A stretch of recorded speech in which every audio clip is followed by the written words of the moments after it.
Apa kabar teman-teman semua? Semoga kalian dalam keadaan sehat selalu, panjang umur, dan sukses selalu.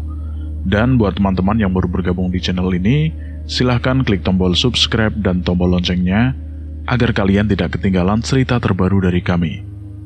Oke, pada kesempatan kali ini, saya akan menceritakan kisah misteri Gunung Raung.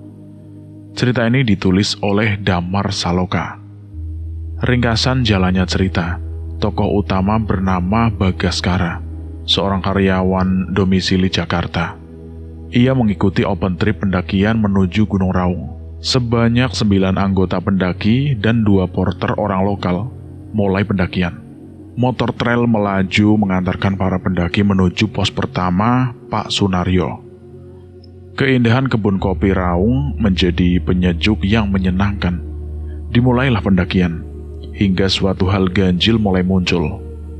Terjadi keramaian di malam hari saat tengah bermalam di camp 4. Salah seorang pendaki wanita mengaku melihat sosok yang menakutkan, yakni babi berkepala manusia. Sejak kejadian itu, pendakian pun semakin mencekam. Kejadian kedua terjadi di area camp 7. Sosok hitam raksasa bermata sebesar mata sapi mengintip dari balik pintu tenda.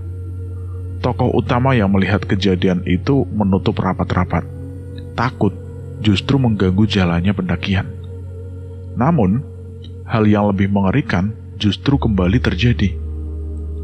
Pendakian semakin mendebarkan karena para pendaki harus melalui jalur terekstrim di Pulau Jawa itu. Jalur tersebut dijuluki Jembatan Shirotol Mustaqim. Berhadapan dengan maut, berkali-kali tidak menyurutkan niat para pendaki untuk mencapai puncak. Puncak tertinggi yang dijuluki Puncak Sejati, akhirnya pun tercapai. Terdengar suara meraung yang sangat keras. Itulah raungan Gunung Raung. Tokoh utama kemudian dalam perjalanan turun bertemu dengan sosok wanita cantik. Terjadilah klimaks cerita. Kemudian semua misteri yang selama ini menghantui di Gunung Raung pun terungkap saat kembali lagi ke camp 7. Hingga tokoh utama turun dan pulang. Ternyata ada misteri yang jauh lebih menakutkan mengikutinya selama ini. Seperti apa dan semenyeramkan apa kisah ini? Kita simak berikut ini.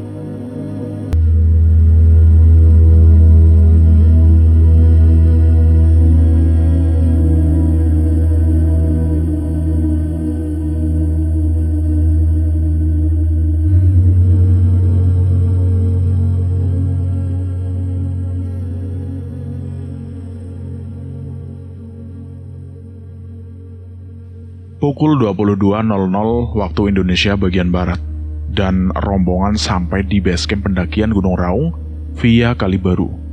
Basecamp ini bernama Pak Sota. Basecamp Pak Sota ini adalah sebuah rumah yang sederhana, seperti rumah-rumah pada umumnya, yang dijadikan basecamp pendakian di gunung-gunung yang pernah aku daki. Lampu halaman rumah menyala temaram, cahaya putih remang-remang tidak cukup untuk bisa membuat aku melihat pemandangan seluruh rumah. Aku hanya bisa melihat halaman depan rumah saja yang tampak sederhana. Terlihat banyak stiker yang menempel di jendela dan tembok rumah. Khas sekali dengan basecamp pada umumnya. Aku juga melihat halaman rumah ada beberapa pot bunga. Simple itu saja yang bisa aku gambarkan malam ini. Aku dan rombongan turun dari ojek, lalu kami berkumpul di teras rumah yang tidak begitu luas, tapi cukup untuk menampung sekitar 5-9 orang. Kami taruh tas kami, kemudian duduk menunggu arahan Fajar selanjutnya. Sedangkan si Fajar pergi masuk ke dalam base camp, mungkin untuk menemui pemilik base camp. Aku dan yang lain menunggu saja di luar. Toh kami ini tamu yang harus dilayani. Beberapa menit kemudian, Fajar kembali dan memerintahkan kami untuk bongkar muatan. Kita nggak kebagian tempat, di dalam udah penuh banget.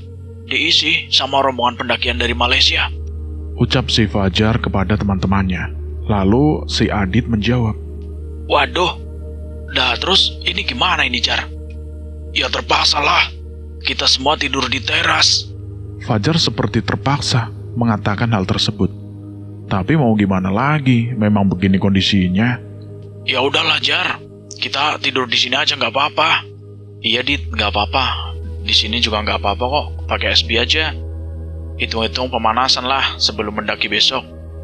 Kesepakatan pun sudah diambil. Kami menerima untuk tidur di teras base camp. Lalu Fajar masuk kembali ke dalam rumah. Di bawah temaram lampu teras dan angin malam yang mulai berhembus kencang, aku dan yang lainnya memasang posisi tidur dengan sleeping bag masing-masing. Jujur, buat aku jam segini mah sebenarnya belum terlalu malam. Namun apalah daya, seharian di dalam kereta membuat badan itu menjadi pegal-pegal. Aku harus rebahan supaya otot-otot tidak tegang. Gak kebagian tempat tidur buatku sih bukan masalah. Yang penting, malam ini aku bisa tidur secara normal. Fajar terdengar sedang mengobrol dengan beberapa orang. Mungkin orang-orang dari base camp atau barangkali guide-guide yang lain. Bukan maksud untuk menguping, tapi memang obrolan mereka itu terdengar sampai ke teras. Ada berapa kelompok emangnya? 2 orang dari Malaysia semua. Kali ini, suara ibu-ibu. Sampai penuh di dalam? Iya, ada 28 orang yang naik. Oh, pantes saja. Mas Fajar bawa berapa? Saya cuma bawa 8 orang. Pada di teras mereka. Maaf ya Mas Fajar, jadi tidak kebagian tempat. Gak apa-apa, Bu. Mereka oke-oke saja kok. Obrolan berhenti sesaat. Aku lihat yang lain sudah di posisi tidur masing-masing. Sepertinya mereka tidak mendengarkan percakapan Fajar di dalam sana. Lagi pula, aku memang tidur di dekat pintu sih, jadi ya kedengeran berbicaranya. Malam sudah larut, tapi tetap saja aku masih belum bisa tidur kalau nggak ngantuk duluan. Di dalam sana, Fajar mulai melanjutkan perbincangannya. Punya abang gak selamanya. Nyebelin, guys. Bagi Kalila Jasmine, ia malah ngerasa sangat beruntung mempunyai seorang abang. Karena sang abang memiliki teman-teman yang tampan. Woi, bro, pas aku datang, ada ramai-ramai apa? Belum terdengar ada suara yang menjawab. Aku rasa si ibu-ibu sebelumnya itu sudah pergi. Masalah ojek. Jawab laki-laki sebelumnya. Aku pikir dia ngerokok. Pantas saja jawabannya agak lama. Ojek? Iya, harusnya kan mereka naik ojek ke sininya. Tapi tadi datangnya mereka pakai mobil. Itu diparkir di luar. Laki-laki tadi menjelaskannya. Oh, pantas saja ya, Bang. Aku ingat, Fajar pernah menjelaskan kepadaku tentang aturan-aturan kecil dalam pendakian raung ini. Salah satunya yakni seputar ojek. Para pendaki diwajibkan untuk menggunakan jasa ojek dari masyarakat setempat. Hal ini dimaksudkan untuk menghidupkan perekonomian masyarakat lokal. Begitu sih ceritanya. Aku pikir-pikir lagi benar juga. Kalau 28 orang naik ojek kan bisa banyak tuh pendapatannya. Malahan pakai mobil dari luar. Aku mulai paham kenapa jasa ojek menjadi hal yang dimasukkan dalam biaya open trip ini. Fajar pasti telah bekerja sama dengan masyarakat setempat untuk menempuh kami yang merupakan rombongan si Fajar. Jasa ojek merupakan regulasi yang harus dipatuhi oleh setiap pendaki. Sedangkan rombongan dari Malaysia tadi tidak melakukannya. Itu yang kemudian memunculkan permasalahan. Obrolan Fajar dengan laki-laki itu masih berlanjut, tapi aku putuskan untuk berhenti mendengarkan percakapan mereka. Aku baru ingat, aku belum sholat. Aku putuskan untuk pergi ke musola yang ada di belakang base camp. Letaknya sekitar 50 meteran. Begitu sampai, aku lihat musolanya itu kecil dan gelap. Wajar sajalah, lagian kan ini sudah tengah malam. Aku lihat-lihat lagi di musola ini tidak ada tempat wudhunya. Itu yang sebelumnya dikatakan oleh penjaga basecamp ke aku. Musolanya tidak ada tempat wudhunya, Mas. Wudhunya nanti di pancuran di samping kandang kambing. Aku ikutin petunjuk dan ketemu juga keran air kecil di dekat kandang kambing. Tidak ada lampu memang di sana, tapi aku yakin sekali kalau itu kandang kambing. Baunya itu khas banget, kambing. Aku ambil wudhu dengan pelan, cuma satu keran air di sini, dan itu airnya dingin banget. Wajarlah, aku kan sedang di kaki Gunung Raung. Setelah selesai wudhu, aku masuk ke dalam musola tersebut. Pintunya nggak dikunci, jadi aku masuk saja. Slak. Urusan ibadah selesai. Aku putuskan kembali untuk ke teras basecamp itu. Sesampainya di teras, rasa ngantuk mendadak datang. Mungkin karena belum sholat, jadi ada sesuatu yang mengganjal kali ya. Makanya aku nggak ngantuk-ngantuk. Aku lihat Fajar masih ngobrol, tapi aku nggak peduli. Yang lain sudah tidur di SB-nya masing-masing. Tapi beberapa yang lainnya juga akhirnya ke musola. Aku lanjutkan untuk masuk ke dalam sleeping bagku. Aku tarik sleting, seret, sampai penuh. Angin malam makin kencang dan dingin mulai menyergap. Badanku mulai hangat, dan lampu teras yang remang-remang itu menghangatkanku di dalam alam mimpi. Sayup-sayup suara obrolan Fajar dan laki-laki tadi meredup dan tidak terdengar lagi. Mungkin aku sudah tertidur. Hampir jam 5 pagi aku bangun, dan suasananya masih sepi, belum ada tanda-tanda kehidupan. Aku kembali menuju ke musola kecil yang tadi malam itu untuk mengerjakan sholat subuh. Saat aku sedang berwudu, aku mendengar suara langkah kaki yang semakin mendekat. Suasananya itu masih gelap seperti tadi malam, karena waktu masih pukul 4:30 lewat. Aku lirik ke belakang. Ternyata itu Mas Siswanto. Aku dan Mas Siswanto sholat subuh berjamaah di musola ini. Mas Siswanto menjadi imamnya. Fajar semakin menyingsing, namun Fajar yang asli masih terlelap. Barangkali dia semalam begadang ngobrol sampai larut malam. Basecamp yang tadi malam terlihat sepi dan sempit, kini mulai terlihat ramai dan nampak lebih luas. Semakin pagi menjelang, semakin terlihat utuh rupa basecamp itu. Aku baru sadar, ternyata di samping basecamp itu terdapat tempat parkir yang sangat luas. Aku ingat obrolan Fajar semalam, kalau rombongan Malaysia itu menggunakan mobil, dan mobil tersebut diparkirkan di samping. Pagi ini, aku baru melihat mobil yang dibicarakan semalam itu. Tapi aneh, semalam dan dini hari, tadi aku lihat, tapi aku gak sadar sama sekali. Ini adalah hari Minggu. Kalau di Jakarta, Minggu pagi orang-orang akan berolahraga, entah bersama keluarga ataupun teman kantor. Mereka akan jogging atau sekedar jalan-jalan ria. Hal itu pula yang biasa aku lakukan di hari Minggu pagi. Tapi aku sekarang sedang berada jauh dari Jakarta. Aku di antah berantah Jawa bagian timur. Entah kenapa aku jadi rindu dengan Jakarta, padahal baru kemarin aku pergi. Basecamp Pak Suta kini semakin ramai, ibarat lubang semut yang kemasukan air. Orang-orang yang ada di dalam rumah keluar. Ternyata, kabar yang aku dengar tentang 28 pendaki dari Malaysia bukan cerita bohong. Buktinya, seisi rumah kini nyaring terdengar teriakan-teriakan bahasa Melayu. "Apa ini? Apa? Abang ni macam mana?" "Tak apalah."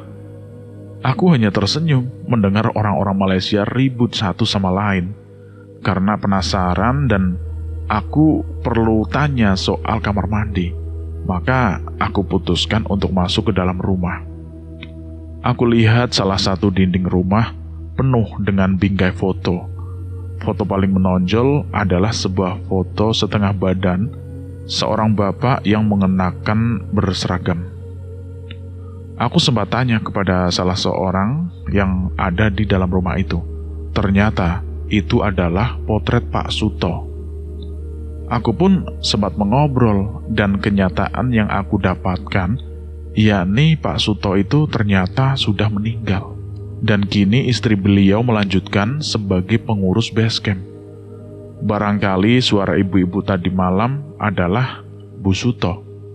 Namun pagi ini, aku sama sekali belum bertemu dengan beliau. Karena banyak orang di situ. Aku jadi bingung siapa pengurus base camp. Aku sempat tanya lagi ke salah seorang perihal kamar mandi itu. Rupanya, cuma ada satu kamar mandi di rumah ini, dan itu harus mengantri, karena yang pakai itu banyak. Kalau mau sedikit usaha, bisa mencari kamar mandi di rumah tetangga, kata orang itu. Akhirnya, aku memilih untuk mengantri saja. Lagi pula aku juga sedang ingin mengobrol. Kebetulan juga orang yang aku ajak bicara ini adalah salah satu dari rombongan Malaysia. Aku yakin, karena dari logatnya yang Melayu. Maaf, ini dari rombongan mana ya? Aku bertanya basa-basi. Kita orang dari Malaysia, Bang. Oh, ada berapa orang yang mau mendaki? Kita orang ada 13 orang, Bang. Jawabnya lagi dari orang itu. Di sini aku heran, kenapa ada ketambahan orang waktu ngomong kita? Tapi ya udahlah. Loh, bukannya ada 28 orang? Kalau itu sudah betul, Bang. Kita orang dibagi 2 kelompok. Satu ada 13, satu lagi 15 orang, Bang. Oh, jadi gitu ya? Iya, Bang. Ternyata aku yang salah. Benar juga mereka kan, ada 2 kelompok. Kalian dari satu kantor ya? Satu instansi maksudnya? Iya, Bang, satu community. Jawab orang itu singkat. Dalam hati aku merasa salut dengan para pendaki dari Malaysia tersebut. Mereka bisa kompak satu komunitas, memilih untuk mendaki gunung bersama-sama. Apalagi ini kan bukan gunung di negara mereka sendiri. Belum lagi Gunung Raung kan dikenal dengan treknya yang sangat ekstrim. Salut gue.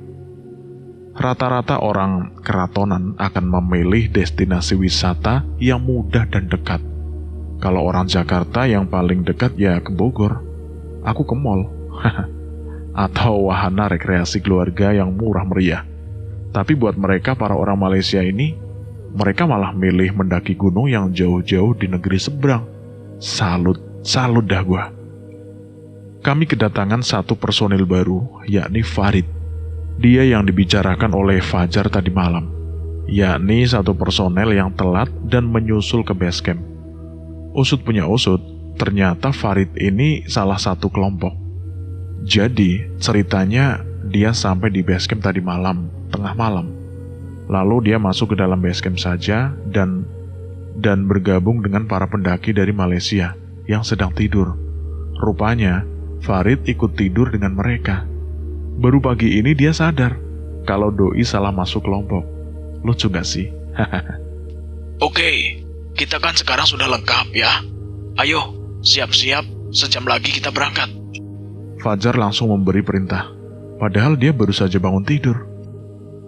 Jar, sarapan lah, sarapan. Gimana sarapan? Tanya si Adit, yang gelagapan karena mungkin perutnya lapar ya. Oh iya, gue lupa. Kita sarapan dulu dong. Masa tidak sih? Tadi gue udah pesen sama Bu Seto ya. Kalian tunggu saja di sini. Nanti dianterin katanya ya. Kata si Fajar seperti itu. Lalu dia menghilang entah kemana.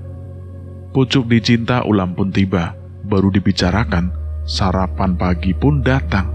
Bu Seto yang berperawakan kurus yang memakai penutup kepala, semacam kupluk untuk ibu-ibu, datang dengan membawa nasi dan lauk pauk. Wah, terima kasih banyak, Bu. Ajib banget nih. Wah. Santai aja, Dit, santai lah. Imam protes kepada Adit yang langsung menyerobot saja. Aku dan yang lainnya ya pilih mengantri lah. Kalau kurang, nanti tinggal bilang ya. Iya, Bu. Siap, Bu. Bu Seto yang ramah dengan senyuman yang hangat pun kemudian meninggalkan kami. Beliau masuk kembali ke dalam rumah. Fajar telah memerintahkan kami untuk tidak membawa barang terlalu banyak, seperlunya saja. Dan yang tidak terlalu penting, sebaiknya dititipkan saja di base camp. Kelompok kami memakai jasa 2 porter untuk membawa logistik, makanan, dan barang. Mereka akan membawa beberapa botol air, makanan, dan tenda. Kami hanya membawa peralatan pribadi masing-masing. Kuperhatikan tas karirku cukup penuh dan berat. Maka dari itu, aku putuskan untuk meninggalkan beberapa potong pakaianku di base camp. Pukul 6.21 pagi, packing-packing. Setelah semuanya siap, Fajar datang lagi dengan membawa peralatan climbing atau panjat tebing. Dia dibantu oleh Adit. Woi, kita briefing bentar ya. Kami pun akhirnya berkumpul, menghadap ke arah Fajar. Fajar mulai mengenalkan satu persatu alat-alat climbing yang akan kami bawa nanti. Lalu dia memperlihatkan cara memasang dan kegunaannya. Sekilas nampak rumit sih, tapi sebenarnya apa yang diterapkan oleh Fajar tidak begitu banyak. Dia hanya mengenalkan beberapa alat saja, tidak lebih dari 7 alat. Sejauh yang bisa aku tangkap yakni harness, penopang tubuh yang dipakai di pinggang dan selakangan, karabiner, cincin atau encor pengait tali, semacam gembok, extender, alat untuk memanjat, naik tebing, semacam rem tangan, descender, alat untuk menuruni, konsepnya sama dengan ascender, tali webbing, tali yang bentuknya pipih, panjangnya hanya 5 meter, gunanya untuk pengait harness atau pengikat tubuh dengan harness, tali karmantel, tali panjang untuk panjat tebing, digunakan saat memanjat tebing, helm, pelindung kepala paling standar. Setelah briefing singkat, lalu kami lanjut pemanasan. Hanya gerakan-gerakan simpel seperti orang senam, mirip seperti pelajaran olahraga waktu SMA. Kanan kiri, kurang lebih 10 menit sudah cukup. Setelah selesai semua itu, kemudian Fajar meminta kami untuk bersiap-siap. Fajar dan Adit kemudian pergi memanggil tukang ojek. Sepertinya tukang ojek yang telah di-booking Fajar untuk mengantarkan kami lagi. Base camp semakin ramai. Beberapa tukang ojek sudah berkumpul. Porter-porter dan warga setempat juga ikut berkumpul. Dalam hatiku berpikir, kami para pendaki seperti seorang pejuang saja, harus dilepas dengan serangkaian seremonial. Mungkin ini yang dinamakan pride atau kebanggaan. Mereka adalah tuan rumah, maka sudah semestinya memperlakukan tamu seperti raja. Jika mereka kedatangan tamu, itu berarti satu kebanggaan bagi mereka. Oleh karena itu, mereka memperlakukan kami dengan sangat baik. Beberapa menit kemudian, Fajar datang lagi dengan seseorang laki-laki berambut panjang dan berkumis. Kumpul lagi yuk, ada senior. Fajar tiba sambil menepuk-nepuk tangan menyuruh kami untuk berkumpul lagi. Seseorang yang datang bersama Fajar kemudian memperkenalkan diri. Baik kawan-kawan, perkenalkan, nama saya Herman. Selamat pagi. Pagi Mas Herman. Pagi Mas Herman. Di sini, saya akan menjelaskan sedikit mengenai jalur pendakian Gunung Raung via Kalibaru ini. Adapun jalur pendakian Gunung Raung via Kalibaru ini memiliki total pos pendakian sebanyak 9 pos dan memiliki puncak gunung sebanyak 4 puncak. Jadi bukan hanya satu puncak saja, ya. Dan sekedar informasi tambahan, karena dulu ada 2 pembuka jalur yang sama di Kalibaru ini, maka nanti kita akan menjumpai 2 versi titik poin pendakian, yakni ada yang bernama pos, ada yang bernama camp. Total ada 4 yang bernama pos, dan ada 9 camp. Semuanya sama, karena satu jalur. Hanya saja, karena dulu yang buka baru ini adalah 2 kelompok yang berbeda, maka sengaja namanya pun dibedakan, tapi sebenarnya sama saja. Dan kalian tidak usah bingung, nanti di jalan pasti juga paham. Selanjutnya saya akan menjelaskan tentang estimasi waktu pendakian. Hari pertama kita akan bermalam di camp 4. Start di base camp Pak Suto, kita naik ojek sampai pos 1, rumah Pak Sunaryo. Pos 1 ini adalah sebuah rumah penduduk terakhir. Pemilik rumah ini namanya Pak Sunaryo. Jadi nama posnya dijuluki pos rumah Pak Sunaryo. Terus dari pos 1 dilanjutkan jalan kaki hingga mencapai camp 4. Estimasi waktu tempuh yakni sekitar 7-8 jam, kemudian bermalam di camp 4. Dan di hari kedua, pendakian dilanjutkan dari camp 4 hingga camp 7. Di camp 7 kita bikin tenda lagi. Estimasi waktu pendakian sampai camp 7 sekitar 7 jam. Dan di hari ketiga, kita summit Atak. Dini hari sekitar pukul 3 pagi, kita mulai trekking hingga mencapai puncak bendera. Estimasi waktu sekitar 3 jam.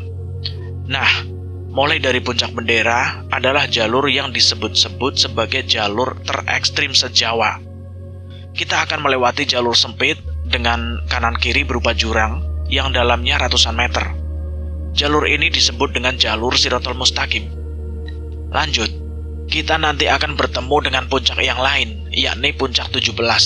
Puncak yang satu ini berbentuk kerucut dan sangat curam. Terus lanjut lagi, kita akan melewati jalur Shirathul Mustaqim lagi yang jauh lebih ekstrim. Setelah itu, kita akan memanjat punggungan gunung yang berbatu dan terjal. Kemudian di ujung punggungan tersebut, kita akan menjumpai puncak tusuk gigi. Dan naik sedikit lagi, barulah kita sampai puncak tinggi Gunung Raung, yakni puncak sejati.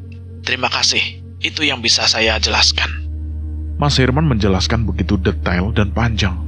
Ia berhenti sejenak dan mengatur nafasnya.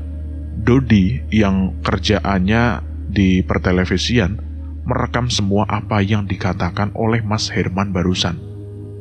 Prediksi, jika sesuai rencana, pukul 9 atau 10 siang kita sudah sampai di puncak sejati. Jangan lupa, saat di puncak bendera kita harus sudah safety. Alat harus dipakai. Jangan ada yang tertinggal. Karena yang paling penting kita aman dan selamat. Puncak bukan tujuan utama. Kemudian, perjalanan turun hingga camp 7. Estimasi sekitar 3 jam saja. Kita bermalam lagi di camp 7. Dan esok harinya baru turun hingga pos 1 Pak Sunario. Nanti ojek menunggu di sana. Kita pulang ke base camp naik ojek lagi. Bagaimana? Jika ada pertanyaan, dipersilahkan. Monggo. Mas Herman menghentikan penjelasan panjangnya dan menunggu salah satu dari kami jika ada yang bertanya. Pos 1 Pak Sunario berada di ketinggian 980 mdpl. Jika dibandingkan dengan gunung-gunung lain di Jawa, ini termasuk ketinggian yang rendah jika dijadikan sebagai titik start pendakian. Rata-rata gunung di Jawa biasanya dimulai dari ketinggian 1.500 sampai 2.000 mdpl. Target kami adalah camp 4. Itu artinya kami harus melewati camp 1, 2, dan 3 terlebih dahulu. Aku sempat mempelajari peta jalur pendakian yang telah dibagi-bagi waktu di base camp. Jarak antara camp 1, camp 2, dan 3 rata-rata sama jauhnya, yakni sekitar 1 km lebih sedikit. Jika dikalkulasikan, maka kurang lebih menjadi 4-5 km total jarak yang harus ditempuh. Secara matematis, memang cukup jauh jika kita berjalan secara normal pada trek mendatar. Sekarang masalahnya, yakni kami berjalan naik turun, menyusuri hutan dengan membawa tas carrier yang beratnya naudzubillah.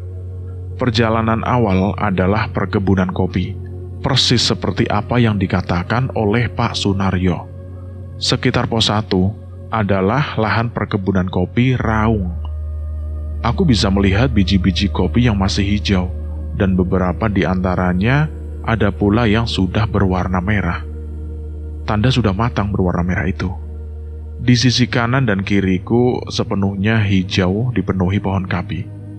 Pohon kopi itu tidak besar seperti pohon-pohon di pinggir jalan. Tingginya itu tidak sampai lebih dari 3 meter. Lalu bijinya berbentuk bulat-bulat kecil sebesar kelereng. Kebun kopi di kaki Gunung Raung ini memiliki potensi yang besar. Dalam setahun rata-rata Pak Sunario bisa 2 kali panen kopi. Potensinya memang besar, namun masyarakat masih merasa kurang maksimal dalam pendapatan. Atas dasar alasan tersebut, maka masyarakat memilih untuk membuka kebun dengan tanaman lain. Dan sebagian lagi menekuni pekerjaan yang berkaitan dengan pendakian, seperti tukang ojek, porter, dan juga guide. Kopi Gunung Raung cukup terkenal di Nusantara. Potensi dari sisi ekonomi cukup baik, namun tidak selalu menjanjikan. Hal ini disebabkan kurangnya dukungan dari pemerintah. Seyogianya pemerintah memberi dorongan kepada para petani di kaki Gunung Raung dengan menyuntikkan modal usaha, promosi, atau semacamnya yang akan membuat para petani lebih bersemangat sehingga berdampak pada roda ekonomi masyarakat. Jika perekonomian lebih baik, maka taraf hidup masyarakat juga menjadi lebih baik. Hingga kita tidak lagi melihat ada warga yang rumahnya masih berdinding kayu dan berlantai tanah. Namun beginilah realita. Harapan masih belum terkabul. Mereka masyarakat di kaki Gunung Raung hanya bisa berharap dan menjalani hidup apa adanya dengan senyuman. Umumnya pada pendakian gunung, step awal pendakian adalah langkah yang berat. Begitu pula di Gunung Raung ini. Baru beberapa menit melangkah, keringat sudah mengucur dengan derasnya. Cuaca memang cerah, tapi aku basah kuyup seperti orang kehujanan. Aku cukup berpengalaman dalam mendaki gunung saat siang-siang begini. Jika mendaki siang, sebaiknya kita memakai pakaian yang tipis atau menyerap keringat. Jangan memakai jaket atau pakaian tebal, meski awalnya memang terasa dingin karena kita berada di kaki gunung. Tapi jika dibawa jalan mendaki, lama-lama suhu tubuh kita akan naik drastis dan tubuh dibanjiri oleh keringat. Aku memakai kaos hitam tipis, ada tulisan Lombok di tengahnya. Aku juga memakai celana olahraga merah tua, dan tidak lupa topi buat melindungi kepala dari sengatan matahari. Selain itu semuanya aku masukkan ke dalam tas, termasuk jaket gunung dan helm. Meskipun sudah aku minimalisir, namun tetap saja endingnya tas carrierku tetap membumbung tinggi seperti Monas. Helm aku taruh paling atas, lalu aku pakaikan cover bag sampai penuh. Tas aku menjulang tinggi dan kalau dilihat dari belakang, kepalaku tertutup tas carrierku karena saking tingginya. Tapi setelah aku perhatikan juga, ternyata bukan aku saja yang menggendong tas Monas ini. Aku lihat Mas Sis, Adit, dan juga Oka pun demikian. Tas carrier mereka sama sepertiku, sama-sama membumbung tinggi. Sedangkan Andri, Farid, Dodi, dan Imam tidak. Tas carrier mereka berukuran sedang, tidak sampai menutupi kepala. Mungkin mereka bawanya memang sedikit, atau memang mereka pandai memaking barang-barang sehingga menjadi lebih kecil dan hemat ruang. Ya, entahlah. Kemudian, dari seluruh anggota pendakian ini, Fajarlah yang juara. Aku sampai geleng-geleng, entah apa yang dibawa Fajar, sampai tas carrier-nya bisa sampai setinggi itu. Bahkan di atas tas carrier-nya itu, ia cantolkan lagi tas ukuran daypack yang juga berisi penuh. Luar biasa. Pelan namun pasti, kami berjalan secara berurutan. Aku paling belakang. Aku ingin jalan santai supaya bisa mendokumentasikan perjalanan. Meskipun di kelompok kami, Dodilah yang aktif memegang kamera. Namun setidaknya aku punya koleksi pribadi. Dua porter kami sudah melesat jauh di depan. Para porter memiliki prinsip lebih cepat, lebih baik. Semakin cepat mereka sampai, semakin cepat pula tugas mereka selesai hari itu. Mungkin dari situlah energi besar para porter muncul. Porter-porter itu bisa sampai camp 4 hanya 4-5 jam saja. Padahal beban yang mereka bawa itu lebih berat dari tas-tas gunung kami. Bahkan juga lebih berat dari tasnya Fajar. Sekarang kami berada di area kebun dengan pepohonan tinggi. Bukan lagi kebun kopi. Aku tidak begitu paham tentang nama-nama pohon, tapi yang jelas bisa aku lihat sekarang trek lebih terbuka dan pepohonan semakin tinggi. Tepat pukul 10, kami sampai di lokasi camp 1. Benar-benar menguras tenaga. Padahal sejak tadi kami hanya berjalan menyusuri kebun dengan trek yang landai. Belum menanjak sama sekali. Aku belum bisa membayangkan Seperti apa sulitnya trek di atas sana kalau di bawah sini saja sudah ngos-ngosan seperti ini. Di camp 1 kami hanya berhenti sebentar. Fajar bilang masih terlalu jauh untuk sampai di camp 4. Untuk itu kami tidak boleh istirahat terlalu lama di awal seperti ini.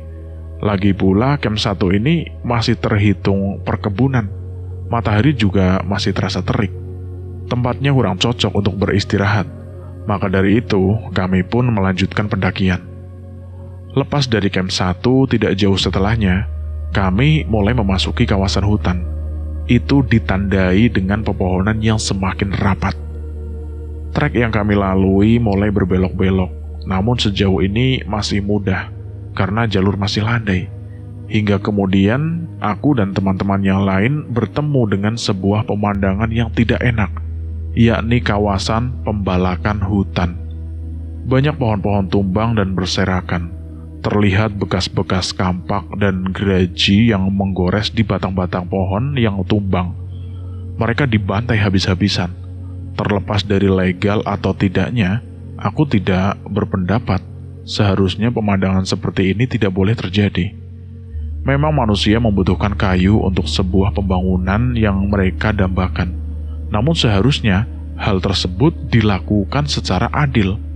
Aku ingat betul dalam pelajaran IPA waktu SD dulu, ada istilah reboitasi atau penanaman kembali pada lahan yang gundul akibat penebangan hutan. Seharusnya itu yang dilakukan di sini. Tapi apa yang aku lihat di depan mataku justru seperti pembantaian. Sisa-sisa pohon dibiarkan terongok, daun-daun berserakan. Tak ada satupun terlihat apa yang disebut reboitasi di sini. Sungguh miris, pohon juga makhluk hidup. Pelan dan pelan, aku dan rombongan pun melewati kawasan pembantaian tersebut. Jauh di dalam hatiku seperti merasakan sakit. Seperti inikah perlakuan manusia kepada alam? Kami mulai masuk ke dalam hutan lebih dalam lagi. Sinar matahari mulai terhalang pohon-pohon tinggi dan besar. Ini cukup menguntungkan karena kami tidak lagi kepanasan, meskipun keringat terus mengucur. Tapi setidaknya kami tidak tersengat panas matahari. Meski begitu, ternyata lama-lama trek mulai menanjak. Pukul 12.35, kami pun sampai di camp 2 yang cukup luas. Oke, kita istirahat di sini ya. Dua porter kami rupanya menunggu di camp 2. Begitu kami sampai di camp 2, mereka terlihat sedang duduk sambil merokok. Fajar kemudian menjelaskan di camp 2 ini, kami akan makan siang terlebih dahulu dan menimbun air. Mas Fajar, jadi mau ditimbun di mana ini airnya? Tanya salah satu porter kepada Fajar. Kita timbun di bawah pohon aja, Mas. Fajar dan dua porter kemudian mencari-cari lokasi yang bagus di bawah pohon di sekeliling camp 2. Pokoknya diingat-ingat ya, di sini, ya. Fajar mengingatkan kami juga kalau dia menimbun air botol di bawah salah satu pohon rindang. Lokasinya sekitar 5 meteran dari camp 2. Apa yang dimaksudkan dengan menimbun air adalah menyimpan air kemasan. Fajar sudah membawa botol aqua ukuran besar, beberapa botol yang berisi penuh. Di dalam tanah dengan maksud bisa diambil saat perjalanan turun di kemudian hari, ketimbang membawa air yang berat. Tentu lebih baik disimpan saja beberapa botol di lokasi strategis. Betul kan? Adit, kenapa harus menimbun air sih? Kamu nggak tahu ya, Gas? Itu biar kita bawanya enteng. Lah, memang di atas gak ada air? Sumber air sih katanya ada, cuman aksesnya yang agak susah. Jadi kita nyimpen air itu buat turun besok hari gitu? Iyalah, memang lo mau bawa air berat-berat terus dibawa turun lagi? Mau nggak? Ya enggak lah, Dit. Aku kan cuma baru tahu, Dit, tips yang beginian. Aku cukup paham penjelasan dari Adit. Sejauh ini aku lihat Gunung Raung cukup liar. Kalau terlalu banyak membawa beban, sisa-sisa tenaga kita habis. Sumber air pun kelihatannya memang susah dicari. Kalau harus mencari-cari, tentunya susah karena kontur gunung yang terjal dan banyak jurangnya. Imam yang duduk bersebelahan dengan Adit itu juga ikut berkomentar perihal penimbunan air ini. Dit, kita nimbun air di mana saja nih rencananya? Satu di sini, di camp 2. Satu lagi kayaknya di camp 4 deh. Camp 4 tempat kita nge-camp dong, Dit. Yap, betul sekali. Pokoknya jangan sampai lupa ya di sini. Takutnya gue yang lupa ntar. Fajar mewanti-wanti kepada kami. Soalnya air di gunung ini sama kayak nyawa. Kemudian agenda dilanjutkan dengan makan siang. Sebelumnya Bu Seto telah membekali nasi remes untuk 11 orang. Masing-masing dapat 1 bungkus nasi remes buatan Bu Seto. Dan sesuai rencana, bekal nasi ini akan dibagikan di camp 2. 4 jam pendakian di siang hari ternyata cukup melelahkan. Okta dan Adit sampai terus buka baju dan telanjang dada. Kaos yang mereka kenakan basah kuyup oleh keringat. Fajar membagikan nasi bungkus dan kami memakannya dengan lahap. Memang betul kata orang, makan paling nikmat adalah saat selesai bekerja. Berjam-jam dengan tas carrier yang berat, kemudian istirahat untuk makan. Wah, benar-benar nikmat sekali. Makan siang kami cukup sederhana. Ayam goreng dan sayur ongseng. Memang tidak semewah menu di restoran, tapi nikmatnya tak bisa dibandingkan. Tanpa sadar, nasi bungkus habis ludes dan menyisakan bungkusnya saja. Lelah dan panas begini bisa membuat orang menjadi lahap makan. Setelah selesai makan, aku putuskan untuk sholat dulu. Beberapa yang lain masih belum selesai makan siangnya. Aku ambil wudhu dari air botol pribadi yang aku bawa. Tentu aku gunakan sehemat mungkin. Lagi pula siang ini aku akan rapel sholatnya jadi 1. Jadi nanti sore aku nggak perlu sholat lagi. Aku selesai dengan urusan sholat, kemudian yang lain juga ikut sholat. Mereka sholatnya berjamaah. 3 matras dipakai sebagai alas untuk sholat. Adit maju sebagai imam, sedangkan si imam malah jadi makmumnya di belakang. Yang lainnya juga jadi makmum. Seperti biasanya ketika aku naik gunung, selepas beres urusan ibadah yang wajib, aku selalu merasa lega. Naik gunung akan semakin lebih ringan ke depannya. Jika haus, aku bisa minum. Jika lapar, maka aku juga makan. Dan jika aku resah karena belum sholat, maka aku lebih baik sholat dulu. Ketenangan jiwa juga perlu diisi. Bagaimanapun naik gunung bukan soal energi fisik saja, tapi juga psikis. Aku lihat jam di tangan kini sudah pukul 13.30. Dan kami sudah bersiap-siap untuk melanjutkan pendakian. 2 porter sudah pergi dulu, mereka ingin segera sampai di camp 4 dan beristirahat. Cuaca cukup bersahabat, tidak terlalu panas. Namun aku khawatir kalau turun hujan. Akhir-akhir ini memang sedang sering turun hujan kalau siang. Kami pun meninggalkan camp 2. Aku kembali di posisi paling belakang. Keuntungannya bisa jalan dengan santai dan tidak terintimidasi oleh pendaki lain untuk cepat-cepat jalan. Baru beberapa menit berjalan, kami sudah bertemu dengan titik pemberhentian baru, yakni pos 2. Ini adalah lokasi ganda yang dibicarakan oleh Mas Herman sebelumnya. Kami akan melewati dualisme jalur, yakni bernama camp dan pos. Keduanya sama saja, jalur yang sama, hanya berbeda titik saja. Fajar menginstruksikan untuk tetap jalan dan lanjut saja. Lagi pula, pos 2 itu lokasinya tidak begitu luas. Pendakian dilanjutkan dan trek semakin berat. Aku pikir ini adalah akumulasi antara stamina dan sugesti. Semakin lama berjalan, maka sugesti semakin berkata berat, meskipun sebenarnya treknya masih sama-sama saja, seperti sebelumnya. Tapi kenyataannya memang begitu. Aku merasa semakin jauh treknya itu semakin berat dan melelahkan. Pemandangan masih didominasi oleh pepohonan yang tinggi. Aku yakin, posisi sekarang masih di sekitar punggungan gunung. Vegetasi tumbuhan masih padat. Sambil jalan santai, aku ambil peta di saku. Aku lihat kira-kira 2 kilometer lagi untuk bisa sampai camp 2. Berkat kegigihan kami pun sampai di lokasi selanjutnya, yakni camp 3. Aku kembali dibasahi dengan keringat. Tas carrier gue kulepas dari punggung. Wah, rasanya enak sekali. Seperti baru dilahirkan tanpa beban. Aku lihat yang lain juga melepas tas carrier mereka. Rasanya memang melelahkan. Camp 3 tidak seluas camp 2, namun lokasinya cukup untuk beristirahat beberapa orang. Fajar memutuskan untuk melanjutkan pendakian. Dia mengatakan lebih baik kuras tenaga sampai habis. Yang penting bisa cepat sampai camp 4. Aku lihat lagi jam tangan, kini sudah pukul 14.26. Jika sesuai prediksi, maka sekitar jam 4 kami sudah sampai di camp 4. Ayo, kita lanjut. Kami pun melanjutkan pendakian.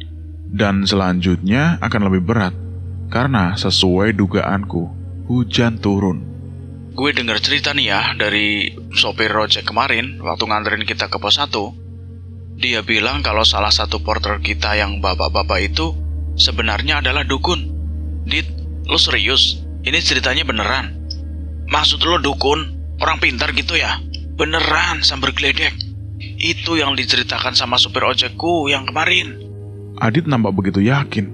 Dari nada bicaranya jelas dia tidak berbohong. Sopir ojek gue bilang, porter itu memang dukun. Tapi gue nggak tanya lebih jauh lagi. Aku pikir ya dukun sekedar dukun aja. Terus, kata sopir ojek gue lagi, bapak porter yang dukun itu udah sering berurusan dengan makhluk astral di Gunung Raung ini katanya. Tapi kenapa lo dem aja, Dit? Waktu gue ajak ngobrol tadi pagi. Jujur ya, Gas, tadi pagi itu gue kurang fokus karena lapar. Tapi di samping itu gue juga jaga-jaga kali. Masa ngobrolin dukun yang orangnya lagi ada di dekat kita? Kan gak enak lah kalau dia denger gimana. Gue paham, Dit, apa yang dipikirkan lu. Dia gak mau ambil resiko. Jika ketahuan kita sedang membicarakan si porter yang juga dukun itu, bisa berapi kita. Tapi kalian pada ngerasa gak sih kalau bapak itu ngeliatin Bagas sejak dari camp 2? Dodi yang sedikit bicara pun akhirnya ikut dalam obrolan ini. Masa iya, Dot? Iya, Gas. Gue lihat dia ngeliatin elo dari camp 2. Dodi memang yang paling kalem di dalam kelompok. Tapi dia juga yang paling cermat dan teliti terhadap sesuatu. Bukan di camp 2 saja, tapi di camp 4 juga. Kali ini, Mas angkat bicara. Sepertinya dia perlu membuka rahasia kecil kami di camp 4. Gini, Gas. Aku bukannya so tahu soal dunia gaib atau semacamnya ya. Tapi sebagian orang Jawa Timur, aku sedikit tahu soal astral-astral lah. Tapi biasanya, kalau ada orang yang suka ngelihatin kita terus-terusan, bisa jadi dia melihat sesuatu yang ada pada diri kita, yang tidak dilihat oleh orang lain. Wah, maksudnya gimana ya, Mas? Mungkin ya, mungkin Bapak itu melihat sesuatu pada diri kamu, Gas. Kata Mas lagi kepada kami. Kami sama-sama diam, dan di antara yang lain, aku yang paling merinding di sini. Obrolan di camp 5 menjadi rahasia antara kami saja. Fajar dan yang jalan duluan tadi tidak tahu. 2 porter kami pun tidak. Mereka sudah melesat lebih dahulu sejak dari camp 4. Kami pun melanjutkan pendakian. Terlalu lama ngobrol tidak bagus. Bisa-bisa kami tertinggal jauh dari rombongan depan. Trek selanjutnya masih terjal seperti sebelum-sebelumnya. Dengkulku dipaksa terus-menerus bekerja ekstra. Tiap kali memanjat, dengkulku itu hampir selalu bertemu dengan bibirku. Begitu gambaran terjalnya trek pendakian ini. Aku sadar, ternyata trek-trek terjal seperti ini yang membuat estimasi waktu pendakian yang dituliskan di peta menjadi lama. Padahal jaraknya itu ya tidak begitu jauh. Setiap beberapa meter sekali, aku harus berhenti untuk mengatur nafas. Kemudian, beberapa meter lagi, harus break untuk minum. Dan terus begitu ke depan. Jalan sempit dan vegetasi tumbuhan yang rimbun menjadi kendala lain dalam pendakian di hari kedua ini.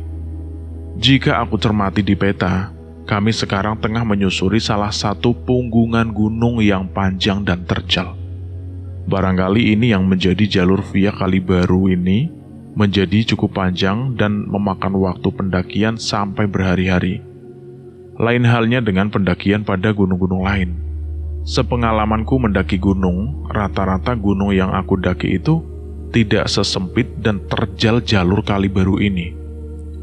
Baru kali ini aku merasakan trek yang seperti ini, dan aku masih penasaran seperti apa trek di atas sana yang katanya jauh lebih ekstrim. Mas, kamu merasa dingin gak, Mas? Aku bertanya pada Mas Sis.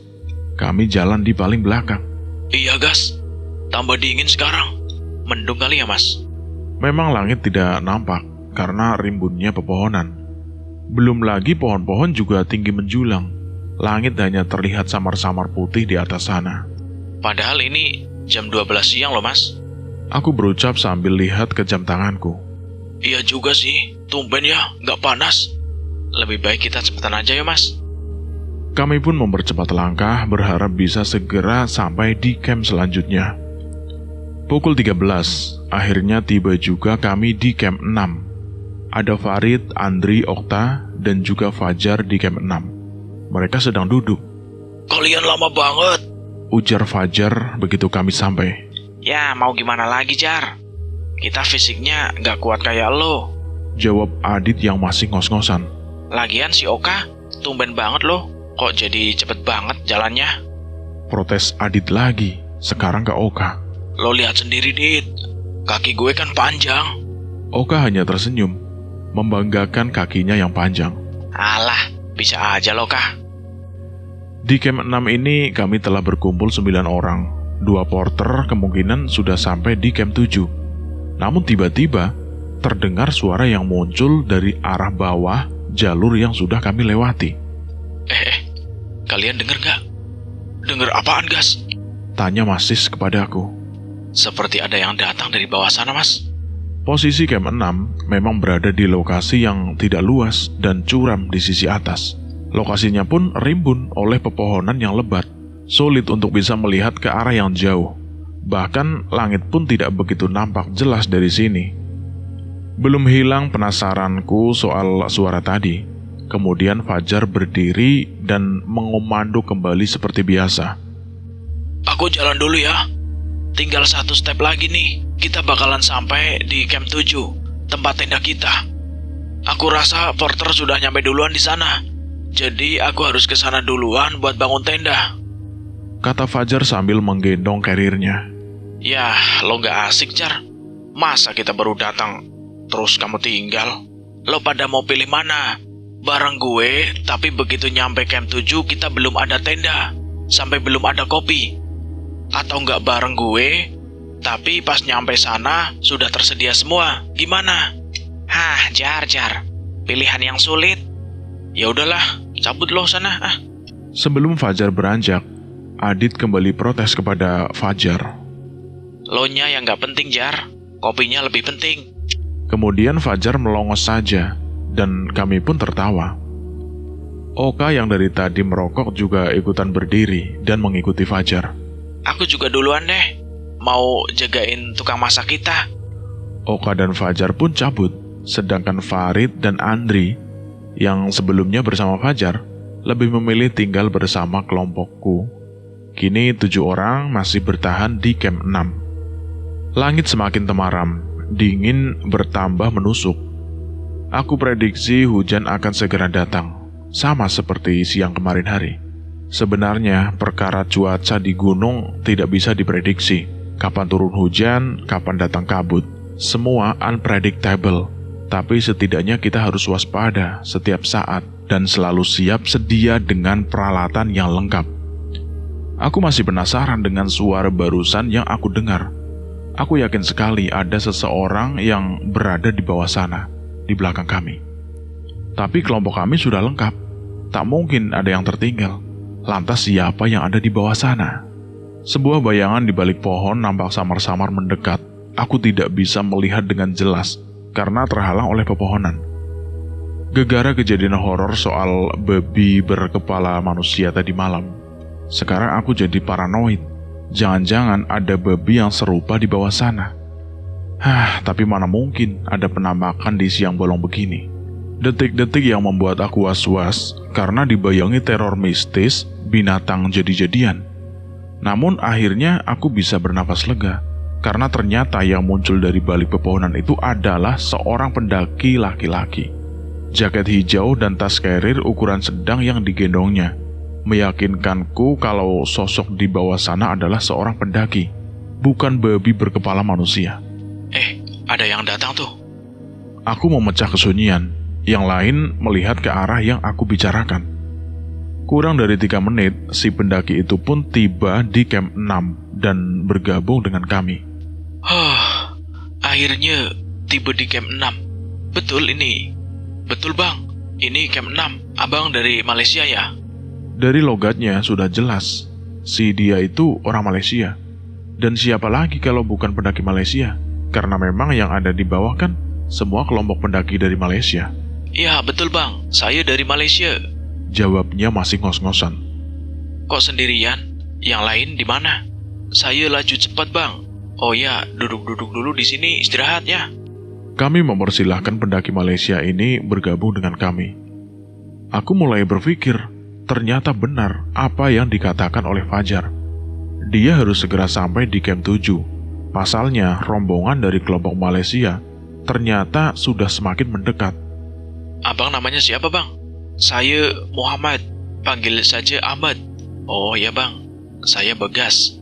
Kami bersalaman, kemudian yang lain juga memperkenalkan diri. Sepertinya waktu berjalan cukup cepat dan kedatangan Ahmad rupanya membawa sinyal tersendiri. Adit memberi kode kepada kami untuk segera melanjutkan pendakian. Aku dan yang lain setuju, mengingat cuaca juga terlihat tidak bersahabat. Kami memang harus bergegas. Butir-butir hujan mulai turun perlahan. Kami pun memutuskan untuk kembali melanjutkan pendakian. Ahmad yang baru istirahat sebentar akhirnya ikut dengan rombongan kami, karena dia benar-benar sendirian dan meninggalkan rombongannya. Ahmad mengatakan kalau dia memang jalan duluan di depan dan meninggalkan rombongannya. Tapi aku pikir masuk akal juga kalau Ahmad bisa sampai menyalip rombongan kami. Aku lihat tas carrier ukurannya itu kecil, mungkin hanya 45 liter. Pantas saja dia bisa jalan cepat.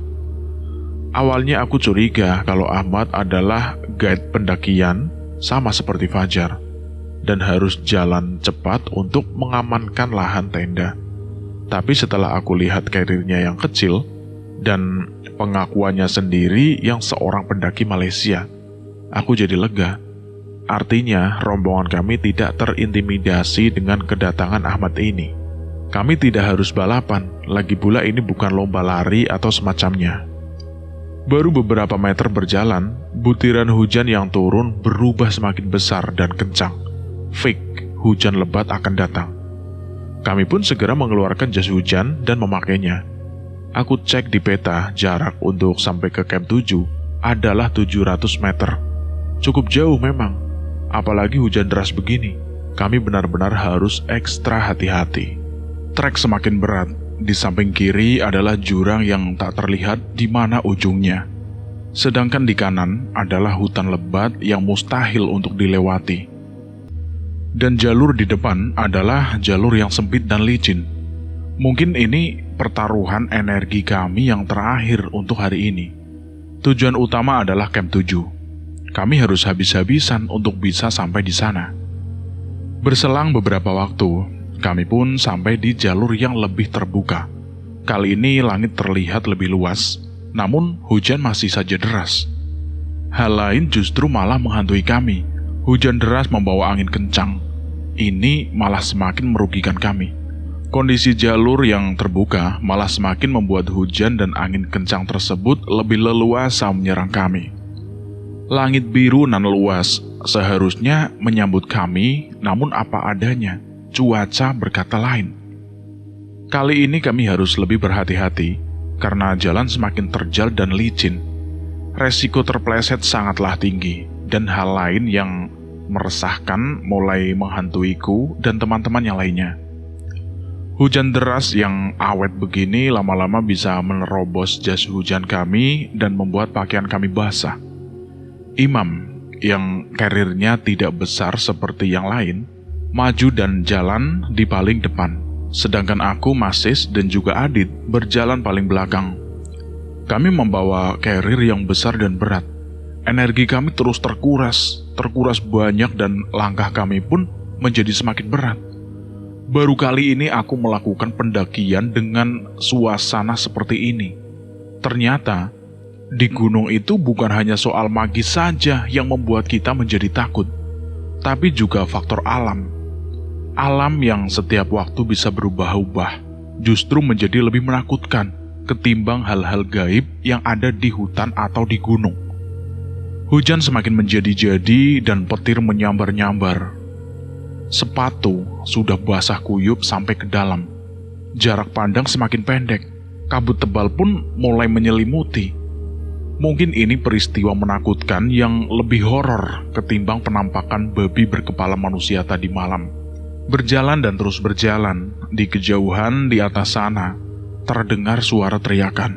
Woi, buruan woi, di sini camp 7. Matahari pun muncul, bukan di langit, tapi di dalam diriku yang sejak tadi mendung.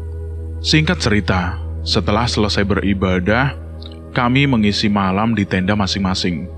Formasi tenda kami masih sama seperti di camp 4 kemarin.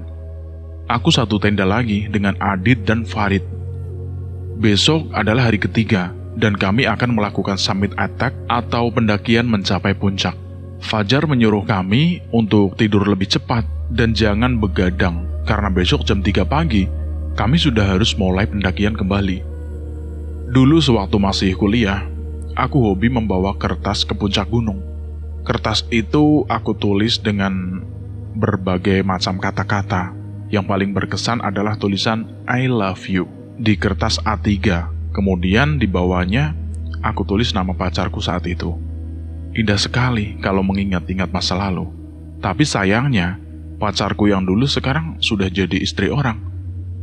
Sedih juga kalau dikenang. Tapi sayang kalau dilupakan. Dan malam ini, di dalam tenda aku berpikiran untuk mengulang masa lalu. Aku sudah bawa kertas dari Jakarta. Aku ingin membawa kertas perasaanku ini ke puncak tertinggi Gunung Raung besok hari. Lo bawa kertas buat ditulisin? Iya, Dit. Kamu mau? Mau deh. Gue juga pengen nulis kok. Farid yang dari tadi diam juga akhirnya ikut-ikutan meminta kertas kepadaku. Dia juga ingin menulis sesuatu. Gas, emang lo sering ya bawa kertas beginian kalau naik gunung? Ya, itu dulu sih, waktu masih kuliah. Makanya, karena aku udah lama nggak naik gunung, jadi aku pengen kangen-kangenan deh sama kertas. Emang menurut lo filosofinya itu apa, Gas? Bawa kertas terus lo bawa ke puncak gunung ini? Ya bukan apa-apa sih, Dit. Cuma ada kebanggaan tersendiri aja.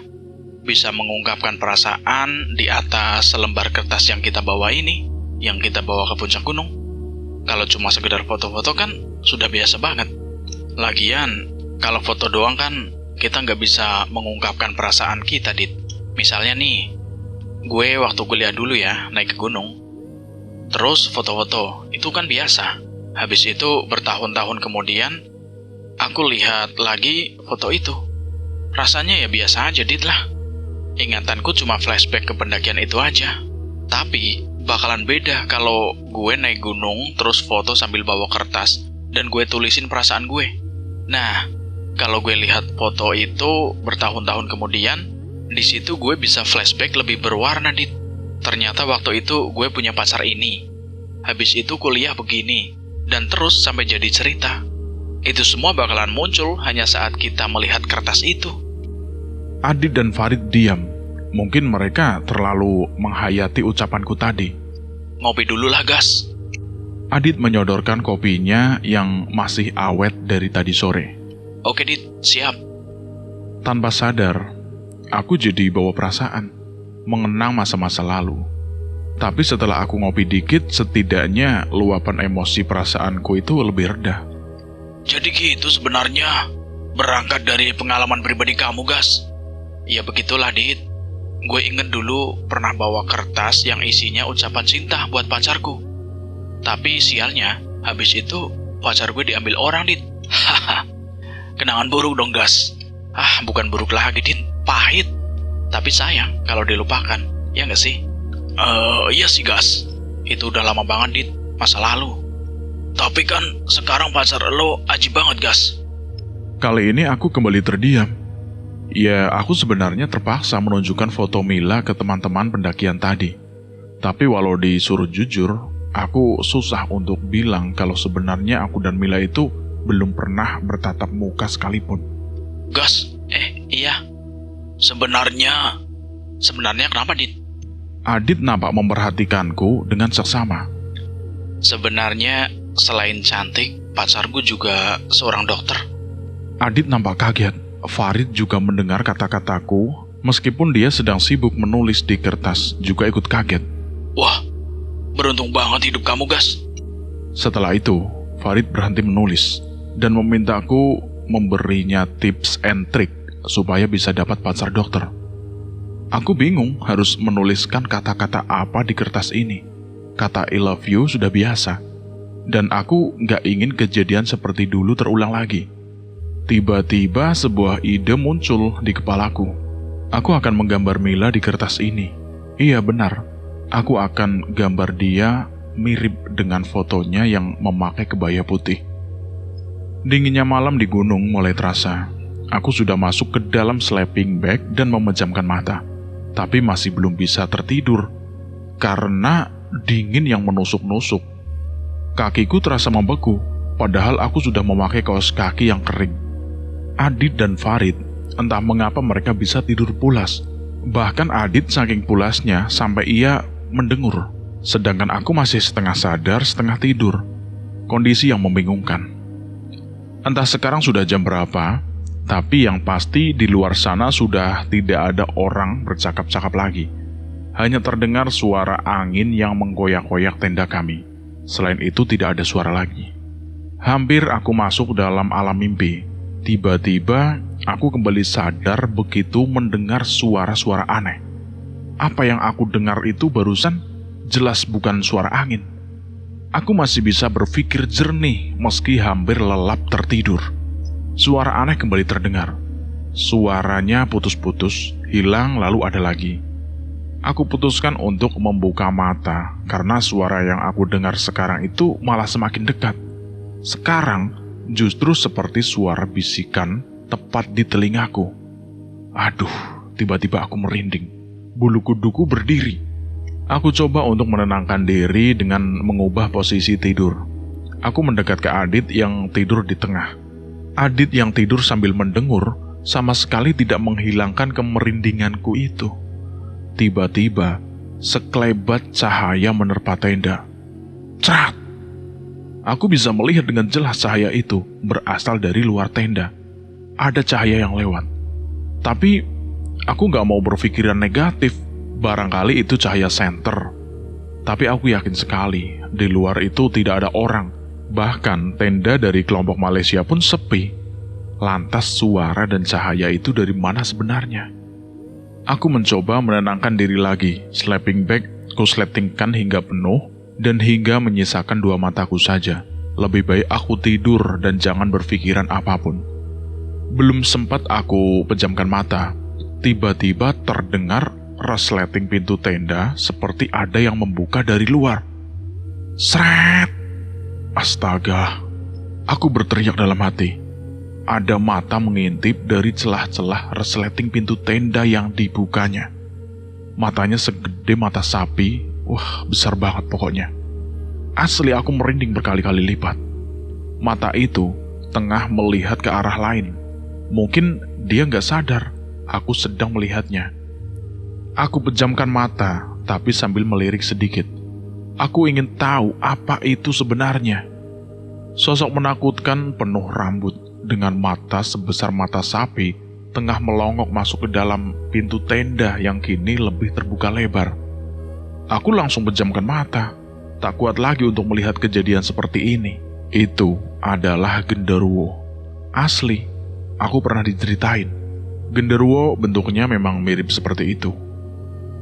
Aku baca-baca doa, setidaknya bisa menenangkan diriku sendiri.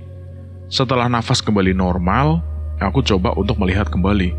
Begitu aku buka mata lagi, aku langsung membelalak. Pintu tenda sudah tertutup rapat seperti sebelumnya. Apa yang aku lihat barusan pergi atau lebih tepatnya hilang entah kemana. Dari dalam hatiku lega, tapi aku masih sedikit merinding dan bingung. Beneran, tadi aku melihat genderuwo. Angin kembali berdesir dan mengoyak-oyak tenda lagi. Memang aku masih merinding di situ. Tapi apa daya, mata yang berat terkena ngantuk memaksa aku untuk jatuh ke alam tidur. Tiba-tiba saja, Gas, bangun Gas. Bagas, bangun woi. sayup-sayup terdengar suara seseorang memanggil. Aku picingkan mataku, silau, lampu tenda menyala terang. Siap-siap summit Gas, ayo bangun. Suara Farid terdengar.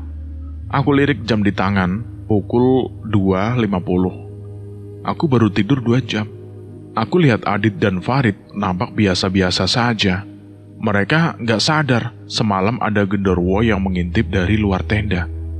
Aku nggak sempat bercerita. Adit dan Farid sudah keluar dari tenda. Ayo Gas, yang lain sudah di luar. Kata si Adit. Aku paksakan untuk bangun meski mata masih berat. Farid bilang kalau di luar sudah ada kopi panas. Farid memberiku segelas kopi. Ayo, semua kumpul dulu. Gue briefing sebentar. Kata si Fajar mengajak kami semua untuk briefing. Kami pun berkumpul membuat lingkaran.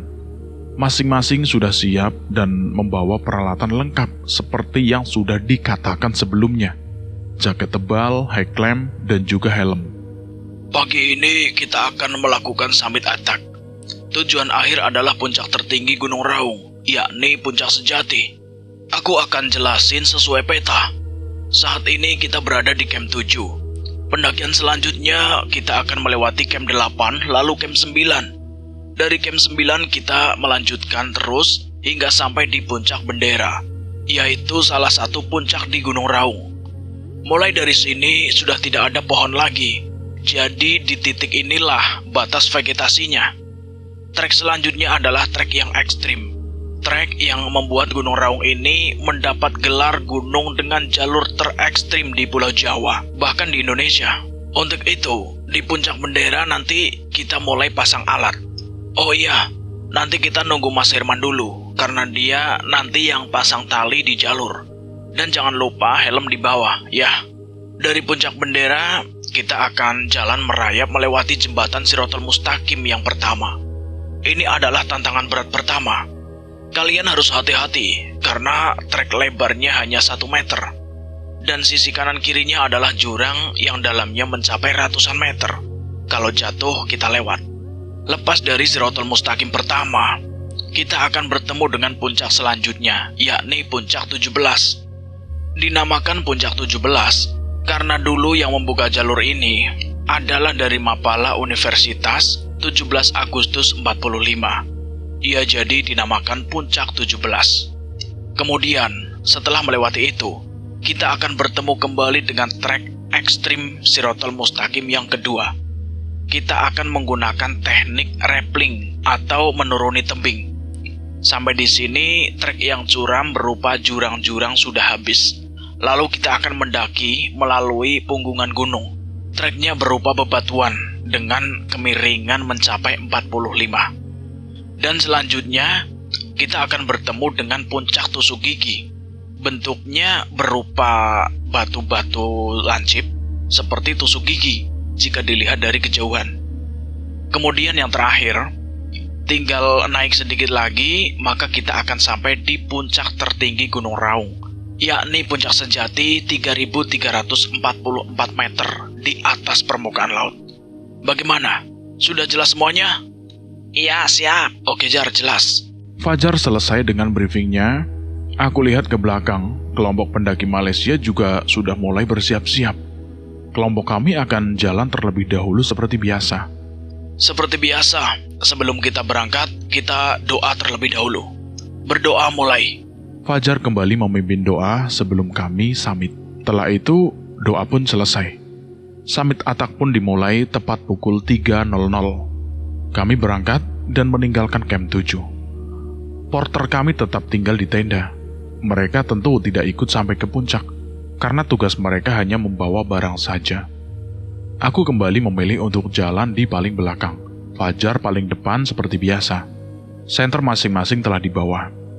Tapi aku nggak pakai senter. Aku cuma pakai headlamp, karena lebih simpel, tidak harus repot-repot dipegang pakai tangan. Kami berurutan meninggalkan camp 7. Di saat aku melihat tenda porter yang ada di paling ujung camp 7, aku lihat lagi si bapak porter yang juga dukun itu sedang bersemedi di dalam tenda. Di sampingnya porter satunya sedang tidur lelap. Bapak porter itu melihat ke arahku tanpa melepaskan pandangannya. Aku benar-benar penasaran, sebenarnya kenapa sih dia itu melihat aku terus. Aku merasa takut kalau ada hal-hal gaib yang mungkin akan terjadi seperti tadi malam. Namun di sisi lain, aku kurang begitu percaya dengan begituan. Aku berusaha untuk tetap tenang. Aku serahkan semuanya kepada yang di atas. Trek semakin berat karena gelap, namun kali ini lebih mudah karena kami tidak membawa beban berat dari tas carrier. Aku hanya bawa tas lempang kecil untuk membawa handphone dan kertas yang aku gambar tadi malam. Teman-teman yang lain aku lihat juga sama, mereka juga membawa tas kecil masing-masing. Entah apa yang ada di dalamnya, aku nggak tahu. Angin berhembus membawa suhu dingin. Langkah demi langkah, lama-lama keringat bercucuran juga. Meski di luar suhu begitu dingin, tapi dari dalam, tubuh terus memompa dan membakar kalori, sehingga menjadi panas. Dingin di luar, panas di dalam. Begitulah rasanya kalau mendaki gunung saat malam hari.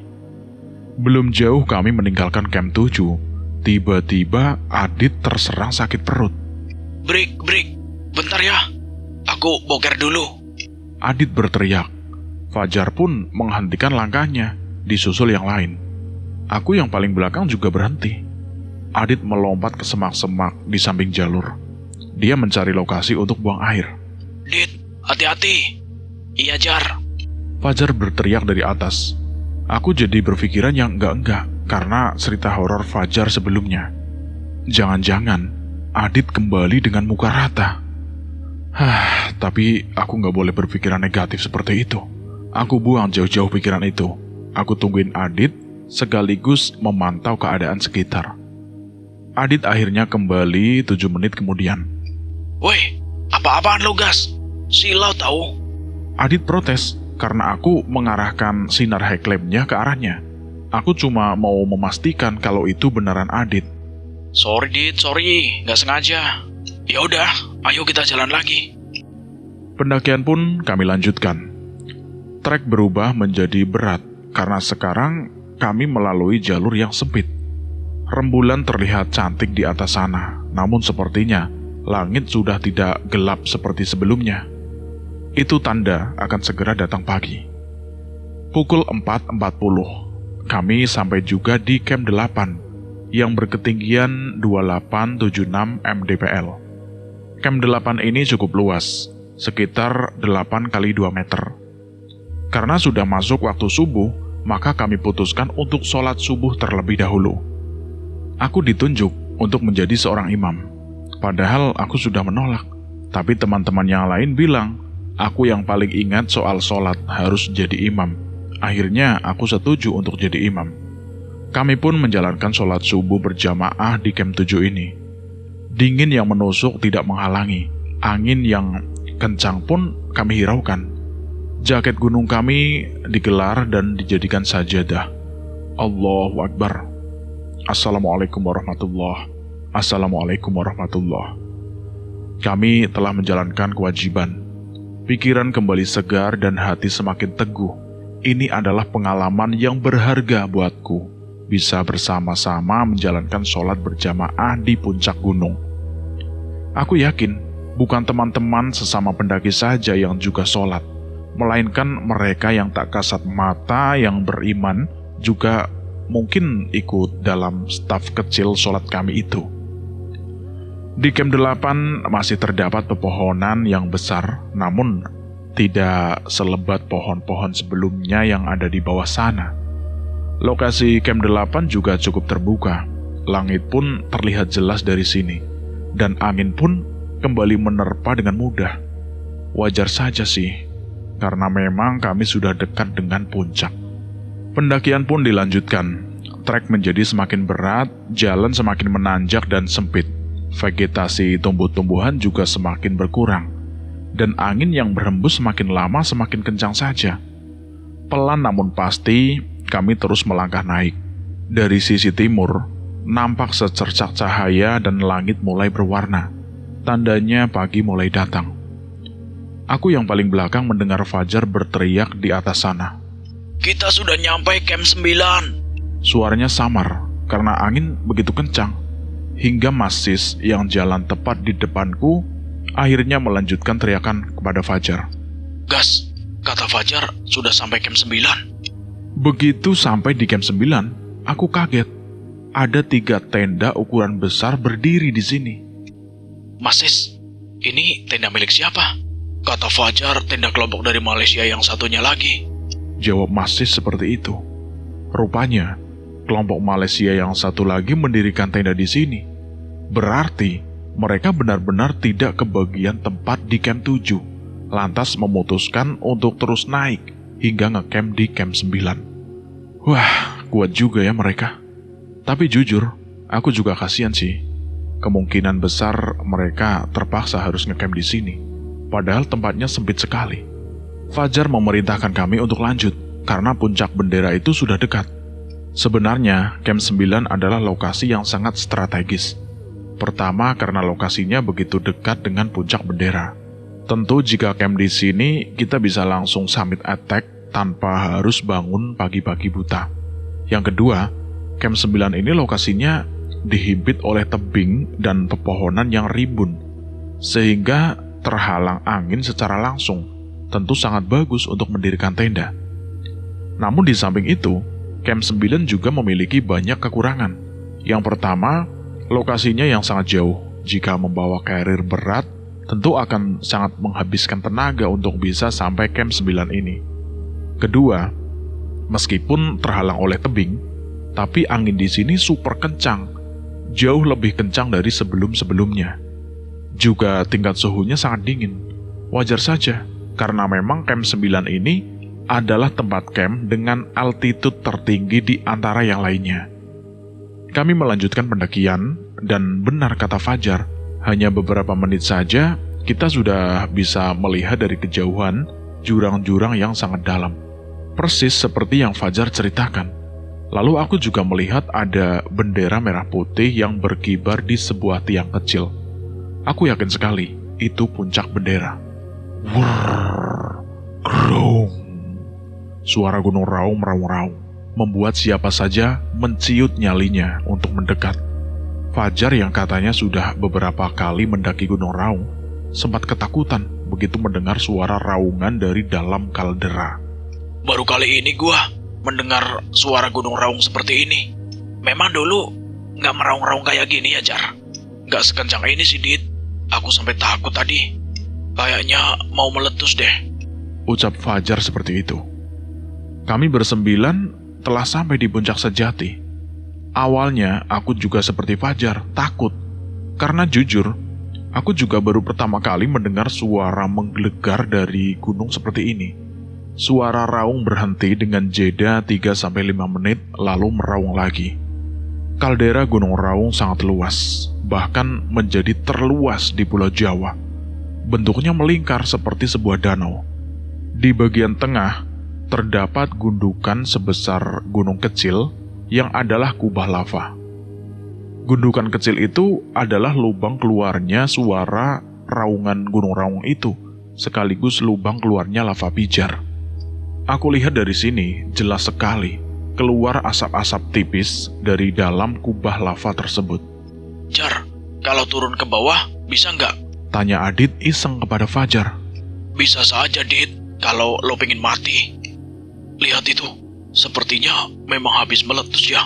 Tanya Masis kepada Fajar. Iya, Mas, kayaknya begitu.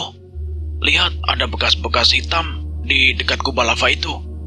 Kayaknya itu magma yang keluar terus dingin dan menghitam. Jawab Fajar kepada Mas Sis. Beberapa menit kami berdiri di puncak sejati. Sampai sekarang masih merasakan merinding. Gunung Raung tak henti-hentinya mengeluarkan suaranya. Aku khawatir kalau sewaktu-waktu gunung ini meletus kencang. Belum meletus saja suaranya sudah sekencang ini. Beberapa saat kemudian, langit mulai tertutup kabut bercampur asap dari letusan kecil di dalam kaldera sana. Aku terus memanjatkan dzikir di dalam hati. Rasanya seperti mendengar sambaran petir terus-terusan. Kita yang orang awam pasti spontan baca doa kalau mendengar petir. Apalagi aku sekarang mendengar raungan gunung yang terus-menerus bergejolak. Ini adalah pengalaman yang tak akan terlupakan dalam hidupku. Berhadapan dengan maut berkali-kali. Setelah jembatan Shiratal Mustaqim, lalu ada kaldera Raung yang kapan saja bisa meletus hebat. Sungguh aku merasa begitu kecil dan rapuh menjadi manusia. Aku benar-benar tidak ada apa-apanya jika dibandingkan dengan alam. Sambil menikmati kaldera yang sungguh indah namun menakutkan, kami memutuskan duduk sambil makan bekal yang kami bawa. Berjalan sejak pagi buta hingga sekarang menjelang siang, kami sama sekali belum makan. Perut rasanya keroncongan. Fajar mengeluarkan botol aqua penuh yang diisi dengan serbuk agar-agar. Rupanya dia sudah menyiapkannya sejak tadi, sehingga sekarang agar-agarnya sudah jadi dan siap dimakan. Satu botol aqua ukuran besar kemudian dibagi-bagi untuk 9 orang. Lumayanlah untuk mengganjal perut. Setelah mengganjal perut, kemudian barulah kami mengabadikan momen dengan berfoto-foto. Adit dan Farid mengeluarkan kertas mereka. Aku keluarkan kertas yang telah aku gambar dengan foto Mila. Lalu aku meminta Mas Sis untuk memfotokan aku yang sedang memegang kertas tersebut dengan latar belakang kaldera Gunung Raung. Ini akan menjadi oleh-oleh yang paling mahal buat Mila. Setelah beberapa menit berlalu, nampak 2 orang pendaki dari rombongan Malaysia pun akhirnya sampai di puncak sejati. Setelah mereka mendekat, rupanya salah satunya adalah Cak Nyong. Rasanya kami sudah terlalu lama berada di puncak. Euforia telah habis. Saatnya kami untuk kembali turun. Sebelum turun, kami meminta Cak Nyong untuk memfotokan kami bersembilan bersama patok dengan tulisan Puncak Sejati Gunung Raung 3344 mdpl. Cuaca tiba-tiba berubah menjadi tidak bersahabat. Matahari seperti ditelan oleh awan gelap. Woi, teman-teman, saatnya turun ayo. Pinta Fajar kepada kami untuk bergegas. Kami berpapasan dengan para pendaki dari rombongan Malaysia yang memakai kaos biru. Rupanya mereka baru sampai punggungan di bawah puncak sejati. Aku menyemangati mereka kalau puncak sejati sebentar lagi sampai. Rombongan berkaos biru ini adalah rombongan Mas Herman dan Cak Nyong. Mereka yang mendirikan tenda di Camp 9. Rupanya banyak juga yang sudah sampai sejauh ini. Pelan-pelan kami berpapasan dengan mereka. Bahkan, aku bertemu juga dengan Mas Ahmad. Ahmad kembali meninggalkan rombongannya yang seharusnya masih di belakang. Dia merupakan rombongan pendaki Malaysia yang ada di Camp 7. Ahmad berkaos hijau. Yang lainnya di mana, Mas Ahmad? Aku tanya kepada Ahmad. Yang lainnya masih jauh di belakang sana. Ahmad menunjuk ke puncak 17. Aku perhatikan ternyata rombongan berkaos hijau sedang melipir di dinding puncak 17. Mereka baru sampai di sana. Tanpa berlama-lama, aku pun berpamitan dengan Mas Ahmad. Kini rombongan kami meluncur cepat untuk turun. Sejurus kemudian, hal yang tak diinginkan pun akhirnya terjadi. Hujan turun. Sayang 1000 sayang, kelompok kami tidak menduga kalau akan turun hujan di puncak. Kami pun tidak membawa jas hujan sama sekali. Dengan terpaksa kami pun menerobos hujan yang turun semakin deras. Tas selempang kusembunyikan ke dalam jaket. Aku terus berjalan pelan-pelan. Ini benar-benar pertaruhan terakhir. Kami terus berjalan menuruni punggungan. Hujan semakin deras membuat jarak pandang semakin pendek. Jaket gunungku yang cukup tebal lama-lama pun basah hingga menerobos bagian dalam. Aku mungkin khawatir dengan keadaan ini.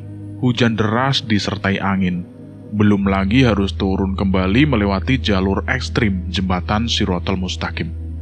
Tapi ada hal yang membuat aku lebih khawatir, yakni tentang para pendaki dari Malaysia itu. Mayoritas mereka adalah wanita. Sudah gitu, sebagian mereka masih dalam perjalanan naik ke puncak sejati. Aku benar-benar kasihan, tapi aku nggak bisa berbuat banyak. Hujan turun dengan intensitas tinggi. Fik, kami diterjang badai. Jangan terpisah. Kita harus jaga jarak. Fajar berteriak, yang berjalan di paling depan. Kami pun sampai juga di jurang tebing di mana ada Mas Herman menunggu. Mas Herman juga mengatakan cuaca ini tak terduga sama sekali.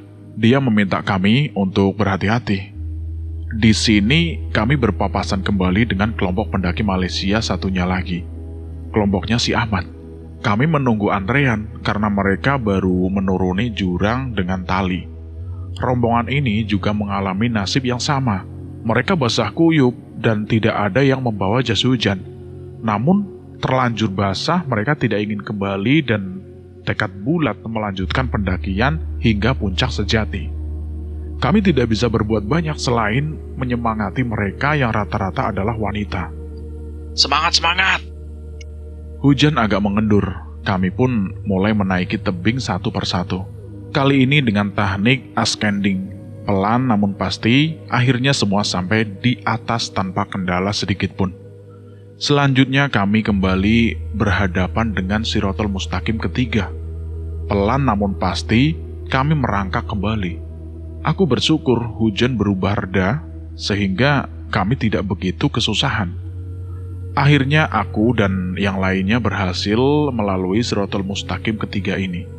Selanjutnya kami melipir kembali pada dinding puncak 17. Kondisi cuaca berubah lebih baik lagi kali ini, karena hujan berhenti. Aku benar-benar bersyukur akan hal tersebut. Kemudian setelah itu, kami kembali bertemu dengan tebing 10 meter. Kali ini aku harus pakai tali. Aku gak mau seperti sebelumnya yang tanpa pengaman apa-apa. Belum lagi, tebingnya licin karena hujan. Aku menengok ke bawah, ternyata benar. Jurang yang sangat dalam. Astagfirullahaladzim. Dalamnya itu sampai hampir tidak terlihat di dalamnya.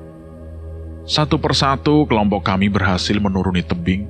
Sekarang tinggal pertempuran terakhir, yakni melewati jembatan Shiratal Mustaqim 2 dan 1. Cobaan kembali datang. Kali ini kabut tebal menutupi perjalanan kami. Jarak pandang menjadi sangat pendek, tidak lebih dari 10 meter. Bukan hanya itu, hujan pun turun lagi. Bahkan kali ini lebih deras dari sebelum-sebelumnya. Angin juga tertiup lebih kencang. Kali ini aku berada di barisan paling belakang. Fajar di depan memimpin. Kami merangkak, sampai-sampai wajah mencium tanah. Angin sangat kencang dan hujan deras sungguh menakutkan. Bisa-bisa kami terpleset jika memaksa untuk berdiri. Fajar meminta kami tetap bergerak meskipun pelan-pelan. Tujuan adalah puncak bendera di bawah sana. Itu titik temaram untuk saat ini. Woi, stop dulu! Stop dulu! Tiba-tiba Fajar berhenti. Hujan deras masih mengguyur. Aku lupa jalurnya yang mana. Fajar berteriak sambil melihat ke arah kami. Walah, kamu yang benar saja, Jar. Tanya Oka yang berada di belakangnya Fajar. Aku lupa. Pas melipir lewat kanan apa kiri? Ingat-ingat lagi, Jar. Fajar kembali melihat ke depan. Ada jalur sempit jembatan Shiratal Mustaqim. Dan Fajar bingung harus melipir bebatuan sebelah kanan atau kiri. Kami juga takut kalau asal pilih bisa berbahaya, karena jalurnya bukan main-main. Semua terdiam, masih menunggu keputusan Fajar. Aku mulai menggigil karena pakaian itu sudah basah semua. Tinggal tas kecilku yang masih cukup kering. Belum lagi hujan tak kunjung mereda, tapi justru semakin deras. Kabut tebal juga semakin naik. Entah apa yang terjadi di atas sana kepada para pendaki Malaysia. Aku tidak sempat mengkhawatirkan mereka, karena kali ini aku lebih khawatir tentang keselamatanku sendiri dan kelompok. Dalam keadaan buntu seperti ini, tiba-tiba aku mendengar suara orang memanggil dari arah belakang. Bagas! Bagas! Kemari! Kemari, Bagas! Aku berpikir, itu suara siapa? Tidak ada satu orang pun di belakangku. Aku di barisan paling belakang. Hujan dan angin menghalangi suara. Barangkali aku salah dengar, tapi suara itu muncul lagi. Aku perhatikan teman-teman yang lain juga tidak ada respon. Tandanya mereka tidak mendengarkan suara itu. Bagas! Bagas! Suara itu terdengar lagi. Aku yakin tidak salah. Itu suara orang memanggil. Fajar di depan sana masih kebingungan mengingat-ingat jalur mana yang harus diambilnya. Aku fokuskan untuk melihat ke belakang, karena sumber suara itu berasal dari belakang sana. Gas! Bagas! Terlihat bayangan seorang dari balik kabut. Hah? Itu seorang wanita. Aku berucap dalam hati, aku yakin sekali itu seorang wanita, karena dia memakai pakaian putih seperti gaun dan rambutnya hitam panjang terurai ke bawah. Ah, masa sih itu pendaki? Apa mungkin pendaki dari Malaysia ya? Lah, tapi kok dia tahu namaku? Tapi masa pendaki pakaian putih semua? Aku terus-terusan bertanya dalam hati. Badan yang kedinginan menggigil membuat konsentrasi pikiran turun. Aku lihat kembali ke depan. Teman-teman yang lain masih juga terdiam. Mereka masih buntu.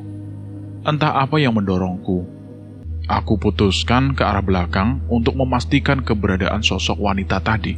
Pikiranku memilih pilihan yang rasional, yakni seorang pendaki yang tertinggal dari rombongannya.